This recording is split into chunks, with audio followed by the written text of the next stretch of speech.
0204-447-033, 0204-447-033. And join our discussion. Ask all the questions that you can while the expert is here, because when she leaves there, you pay. Anyway, joining us in studio for this conversation is Amma Naabia Dankwa. She's a creative director, Bassinets and More Limited. I think we should come and pass by Bassinets and More and I don't even see know what's there. I don't even know why you are delayed. I don't even know. How are you doing? I'm fine. How are you doing? Very well. It's only a matter of time, don't worry. But you come with cake. I keep mentioning the cake, but you come with cake. Producer, have you heard? Every morning, Amma asks for cake. So you have to make it a feature for her, otherwise she refuses to come back. Producer says noted. Wakane kwao. All right, let's get into our discussion. Building a study for children and refurbishing a home study. When should that concept even come in the whole building process? Like, should you start, like when you decide to build a house, should it be part of your plan, or can you decide after the house is done that maybe I want to change this room's use to a study? Okay. So normally study. Oh, good morning, everybody. See you. Is there cake? Lack of cake. Well, good morning. It's what happens with studies for kids is it's never a conscious thing. You know, it's not something that we get up and we say that, oh, I'm going to have a study room for the kids. It's always, I'm going to have this room as a study. I'm going to have this room as a nursery. The nursery is where the kids will sleep, or the kids' room. But we never, it's not part of like a layout. We just start thinking about it when the kids start bringing homework. When they grow and they start bringing homework, like, okay, you need to build a space or have a space where they can sit and begin to study, do their homework and all of that. So traditionally, it's not a thing that people say that, oh, I want to have a, because people don't even decide to have kids until like, they're like, okay, we're having kids. It's like, it's always, oh, okay, this is my room, this is my guest room, this is my home office. Then they get married and the kids' situation happens, like, okay, now we need to have a nursery. Okay, let's plan for the nursery. But they never hardly think about the nursery just like that. Yeah. So normally we see kids, studying either on the dining table or somewhere in the house. Or maybe they have like a little space in their rooms where they, write or all of that. So how can I consciously make a space for my kids, or even in my study? Can I make a space for them in an adult study? Okay. Yes, and you should. You see, the whole conversation should start with we realizing the time that we are in, that we are in a very information/tech oriented space, and that environment that we are in is a conscious way of letting your kids right from the get-go understand that when it's homework time, you have to sit.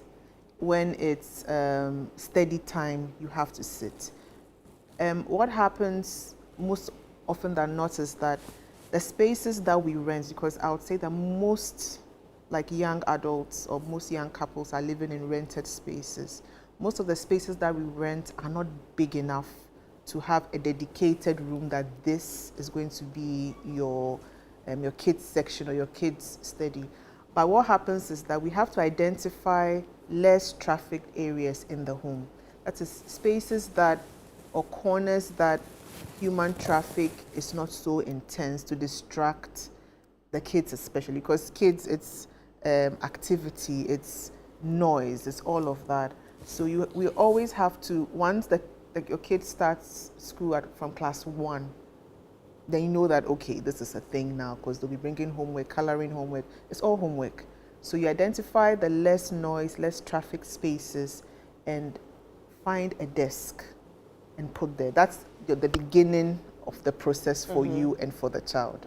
So that the kid automatically knows that when I come back from school, this is my desk, this is my space, If you happen to find a third bedroom in your house that you can turn, or a second bedroom that you can turn into a study, you should always have a desk for your child. it's all part of the growing process. If you remember, when we were growing up, we didn't have all the chaos of internet and all of that, but our parents made a conscious effort that you have to study, and we knew.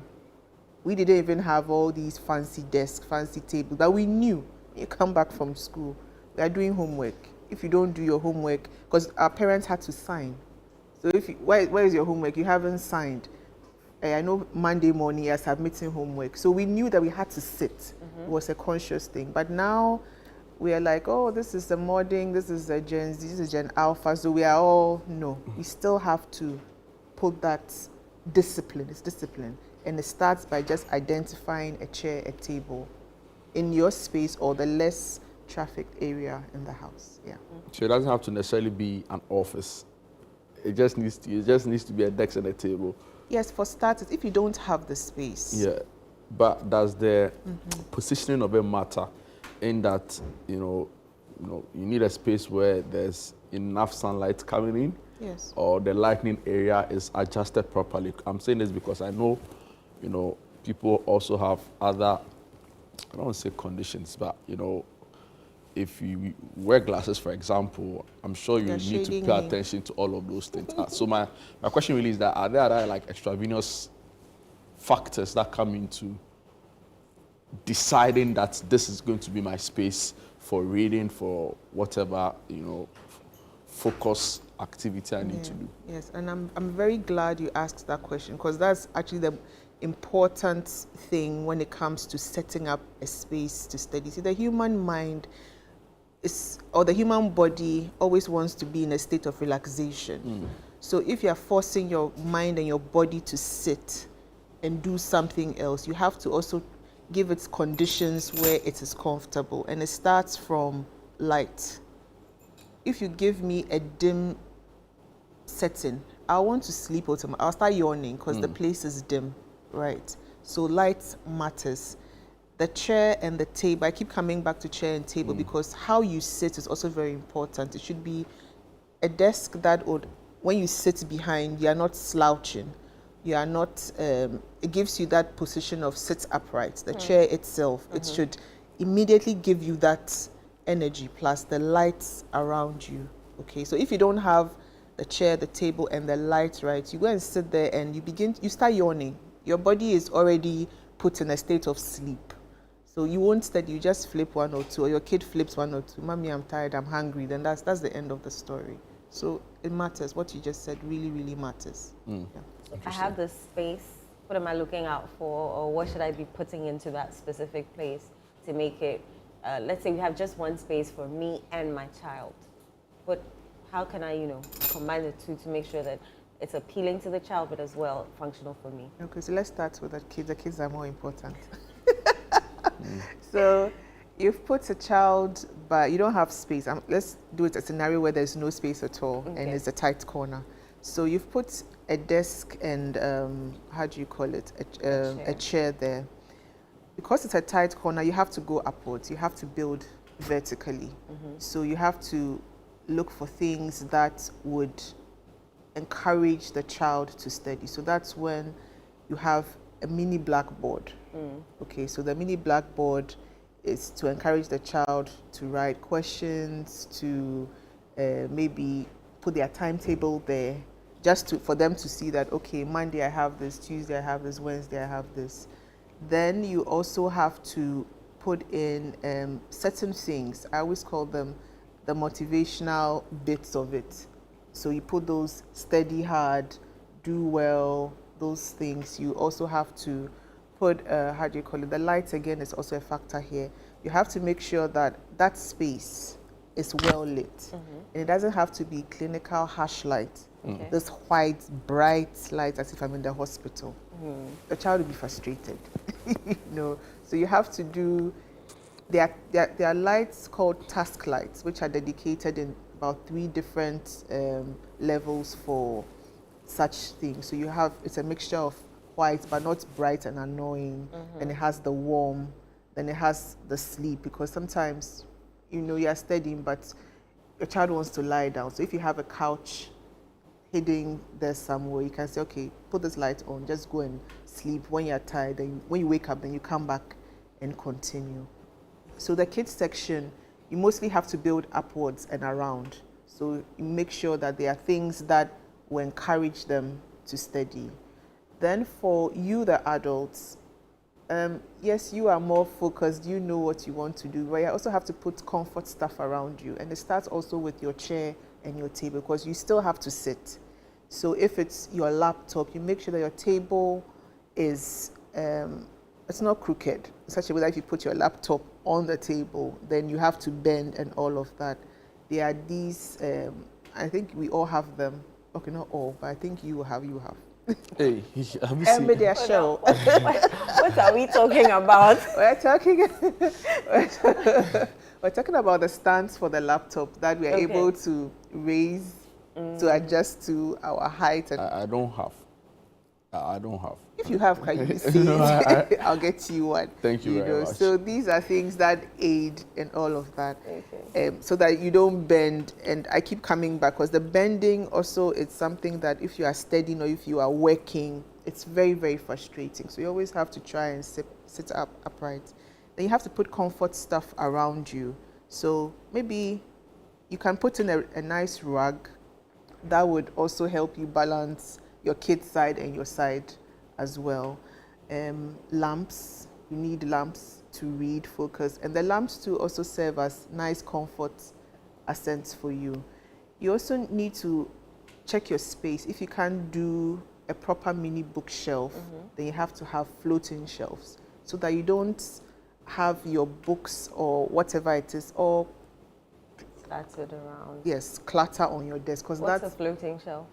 so floating shelf around the studio. So your wall. Okay, but there are some which are already prefabricated. Okay. So they're these flat, I'll call them boards in different sizes. So you just attach them to your wall. So it gives that illusion of, you see what I'm saying? Like a shelf. Like a shelf. Okay. We call them floating shelves. Okay. Yes. So if you don't have, or you don't want the traditional bookshelf where everything is stacked in the wall, yes, you can just do about 3 or 4 different sizes of the floating shelves and stack your books, whatever it is, properly. Also, the books, aside them being things that we are using or accents, it also readies the mind that this corner is a home study, or this is where I work in. So all that informs that space. It's interesting. So we've spoken about lights, tight corners. What about smart technology? Kids get distracted. I mean, I know they like their tablets now and all of that. How can we incorporate that into that space that we're talking about?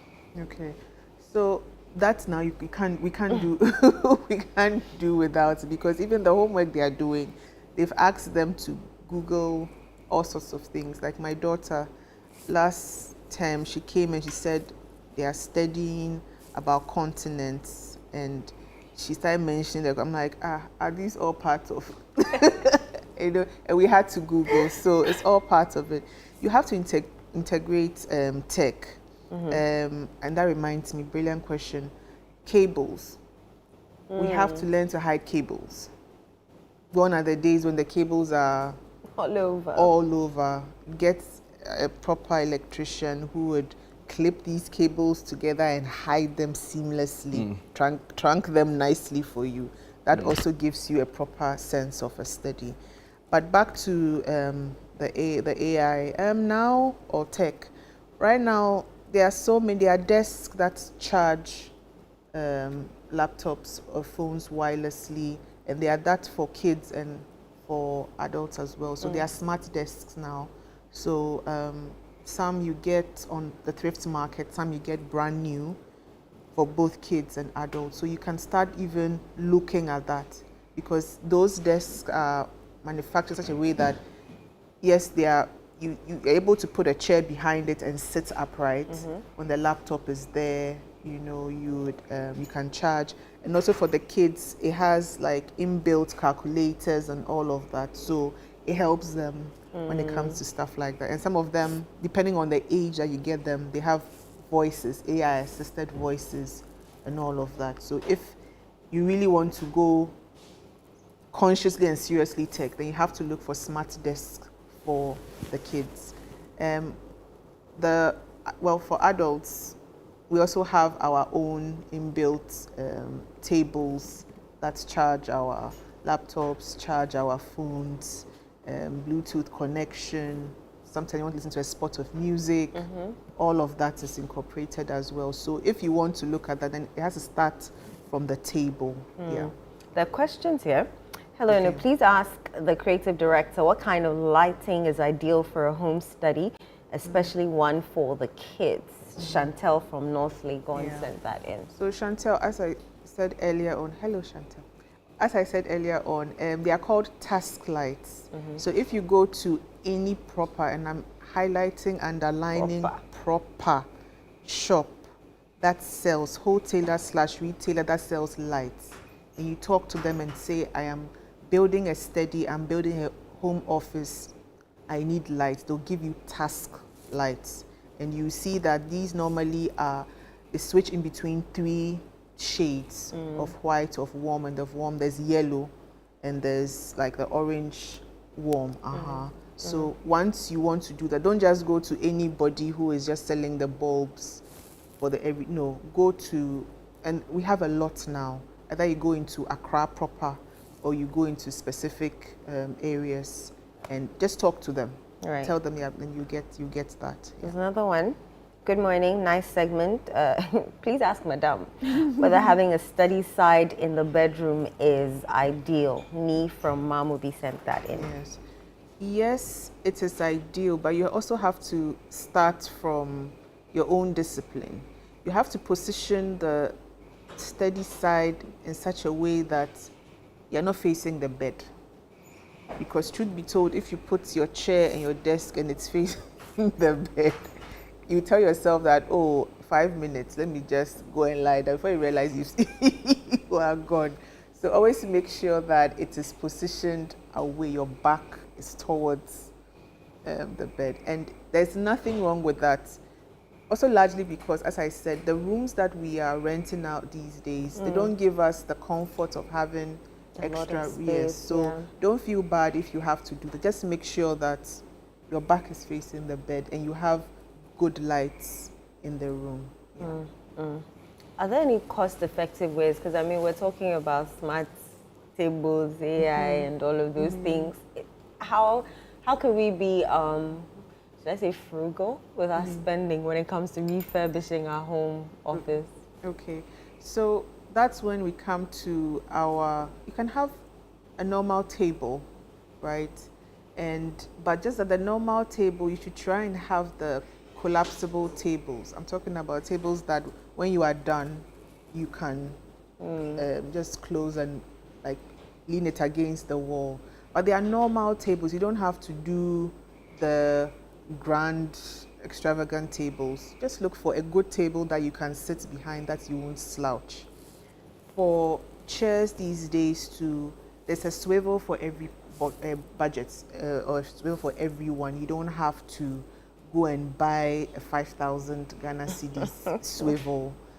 You can equally get a 700, 800 swivel, but just that you sit in first to make sure that it can take your weight and it can do the functional thing of turning, leaning behind when you want to just rest a bit. So you always make sure you sit in the chair first before you buy it.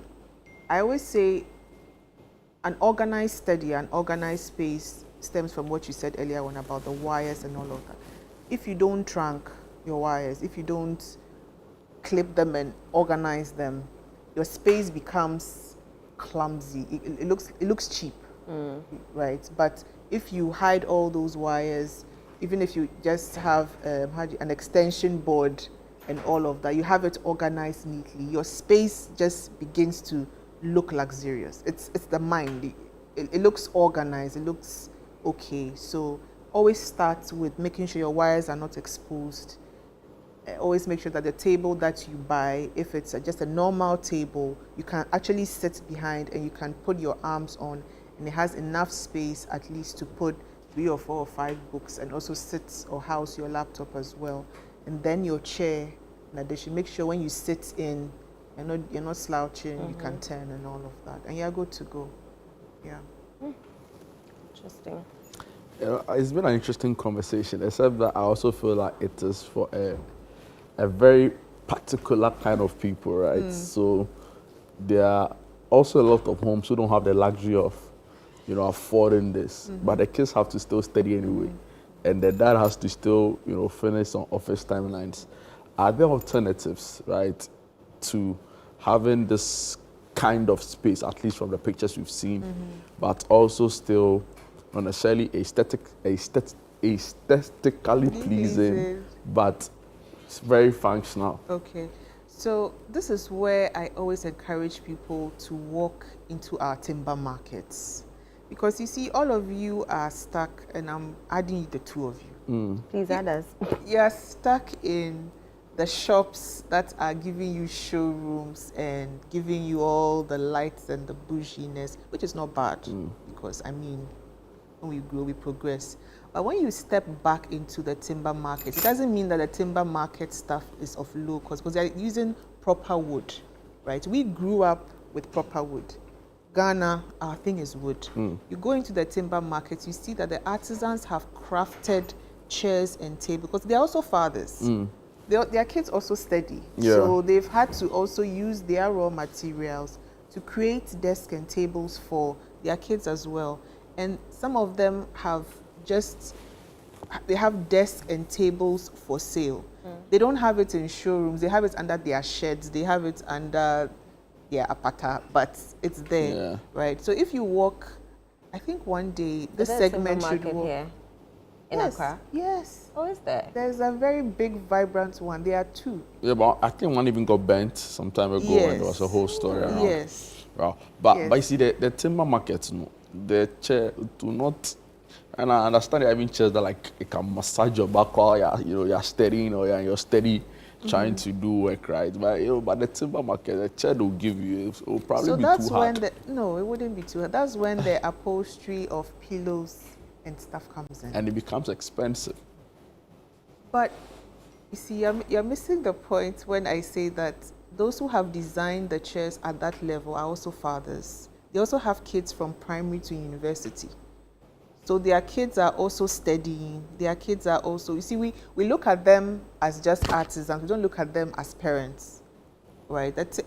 I think I should just dare this team to follow me into the timber market. We would love that. Yes, so that I take you to where I source my wood, and you see the kind of things that they are doing, because they have chairs, and you see that the good thing about them too is that they can custom make according to your budget, and you can tell them that I have 1,000 cedis.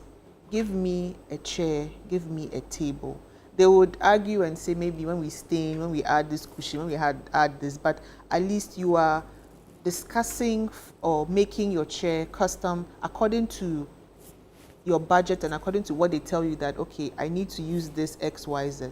Whereas the aesthetically pleasing ones, it's a fixed price. You can only get it at maybe discounts. Like September now, all those shops are running back to school promos, so they've slashed their prices a bit. But these ones, when you walk in, you tell them that I want a mahogany table, right? But my budget is say 1,500. I can do 1,000 for the table. I can do 500, and they will tell you that, oh, offer, add maybe 1,000. So they're like, no, I can do this. Then you see, you go into that conversation with them. Stop looking, or we should stop looking at them as people who do not, you see, they understand the trajectory according to their kids as well, because there are whole communities in the timber market. Their wives are there with them, so you see kids running around. They are going to community schools in their area. They also bring homework at their level, so the parents know, So from primary or nursery all the way to uni, they also have to build around their kids, of desks, of tables, of wardrobes, of cupboards. So it's a thing. How do we incorporate plants into these spaces? Plants are important, but you have to determine if you want to go natural or you want to go artificial. And you also have to determine the size that you want. you can decide, I want to do a big planter. So you have an oversized, large, big planter in the corner somewhere and put in spotlights, and it gives you that nice illusion. If you don't have space, you can have the nice mini Bondi trees on your desk. That's also nice. But if you do plants, it helps. If you do real life plants, it helps because your child also knows that before I come and sit down, I have to water the plant. So you are giving your kid that idea that, okay, if you take care of the plant dies, you're in trouble. So they become green at that young stage. But plants also add to the energy of calming you to study. So plants are important, but it is your decision, your pocket. Your decision, your pocket. It's been an eye-opening conversation, I must say, and I'll take a few pointers in setting up my own space. I won't say it's a study, but I have a chair and table. I have a chair and table in my room, and everybody knows that is my space. Do you sit behind it, the table? Yeah, I sit behind it. Okay. It's also wood. Very often. It's 4 a.m. almost every day. Okay. So it's some way. If I see the pictures I'm seeing and I see my own, my chest, I have to adjust it small sometimes before I can. But it serves me well. Yes. It serves me well. So I'll take a few pointers from this. Yeah. All right, amazing. Thank you so much for your time, Emna. I don't know.